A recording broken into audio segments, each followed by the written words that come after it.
అమ్మ నమస్తే. నమస్తే అమ్మా. అమ్మ తదాస్తు దేవతలు ఉంటే సాయం సంధి వేళ మనం మాట్లాడుకునేటప్పుడు ఏదన్నా మంచి కానీ చెడు కానీ వాళ్ళు దీవిస్తారని వాళ్ళు తదాస్తు అనేస్తారని అది జరిగిపోతుందని వింటూ ఉంటాం. అసలు ఇది ఎంతవరకు నిజమంటారు? ఉన్నారని మన వాళ్ళ విశ్వాసం అమ్మ. చారణులు మొదలైనటువంటి పేర్లతో వీళ్ళని మనం చెప్పుకుంటూ ఉంటాం. అంటే ఆకాశ మార్గంలో అలా తిరుగుతూ ఉంటారట. వాళ్ళు ఎప్పుడూ కూడా మంచి జరగాలని, మనకి మంచి జరగాలని కోరుకుంటూ తధాస్తు తధాస్తు తధాస్తు అంటారు. అంటే అట్లాగే అగుగాక, అట్లాగే అగుగాక, అట్లాగే అగుగాక అని. దీనికి ఇంగ్లీష్లో కూడా తగిన మాటే ఉంది, సో బీ ఇట్. క్రైస్తవ సంప్రదాయంలో సో బీ ఇట్, లేకపోతే దాన్ని ఇంకొంచెం బిబ్లికల్ లాంగ్వేజ్లో చెప్పాలంటే ఆమెన్. దానికి కూడా అర్థం అదే. అందుకని ఏదైనా ఒక మంచి భావన కనుక ఉన్నట్టయితే అది అట్లా జరగాలి అని అంటూ ఉండేటటువంటి మాట. అటువంటిది అనేవాళ్ళకి ఈ మంచి జరగాలని కోరుకునేటటువంటి భావనలు ఏవైతే ఉన్నాయో వాళ్ళకి అధిదైవతాలుగా మనం తధాస్తు దేవతలు అంటే తధాస్తు అంటూ ఉంటారు కనుక ఆ శక్తులకి ఆ తధాస్తు దేవతలని పేరు పెట్టుకున్నాం. సాధారణంగా చారణులు మొదలైనటువంటి వారు ఆకాశ మార్గంలో నిరంతరం సంచరిస్తూ ఉంటారని వాళ్ళనే తధాస్తు దేవతలు అంటూ ఉంటారని మనకు మన పెద్దవాళ్ళు చెప్పినటువంటి మాట. వీళ్ళు ఎక్కువగా సంచారం చేసేటటువంటి సమయం అసుర సంధ్య వేళ.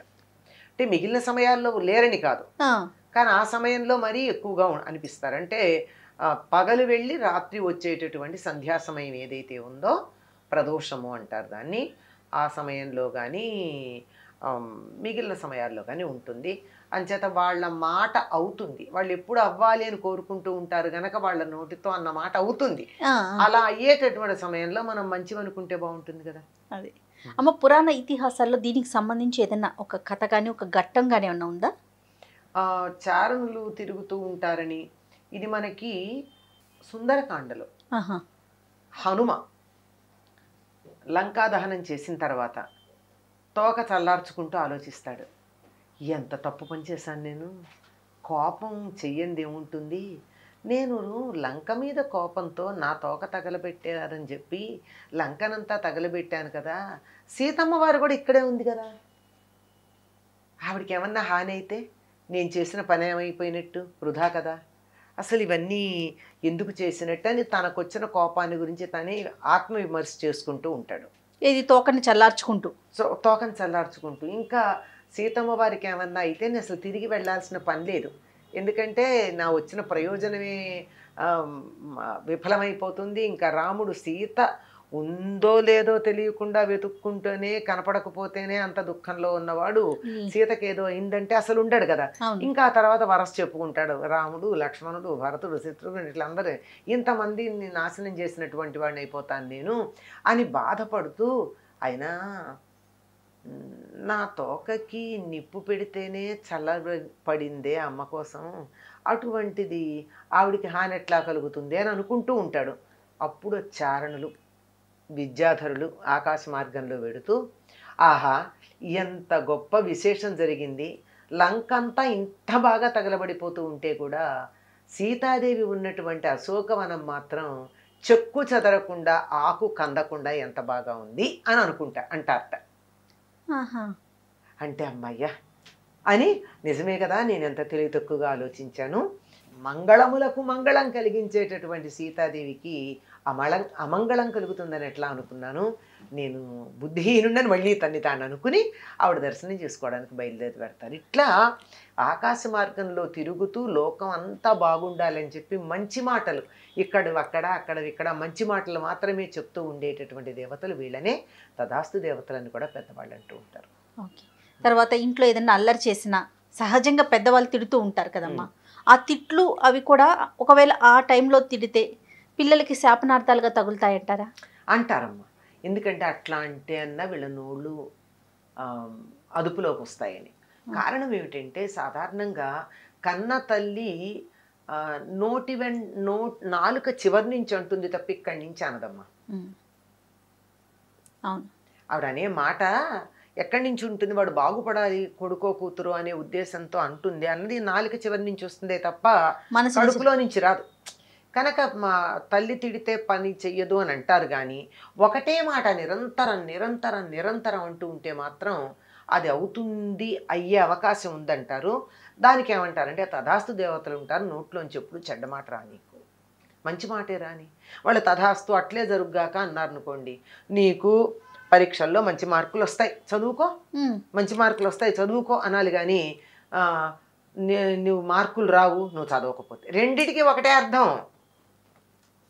అవును కదా. అందుకని మనకి పాజిటివ్ వే ఆఫ్ టాకింగ్ నేర్పించడానికి చెప్పడం ఒకటి ఉంది. నిజం కూడానమ్మా, మనం 100 సార్లు ఒక మాట అంటే తప్పనిసరిగా జరుగుతుంది. మాటకి భావనకి శక్తి ఉంది కదా, ఆలోచనకి శక్తి ఉంది, శబ్దానికి శక్తి ఉంది, ఆలోచిస్తూ అన్న శబ్దానికి ఇంకా శక్తి ఉంటుంది.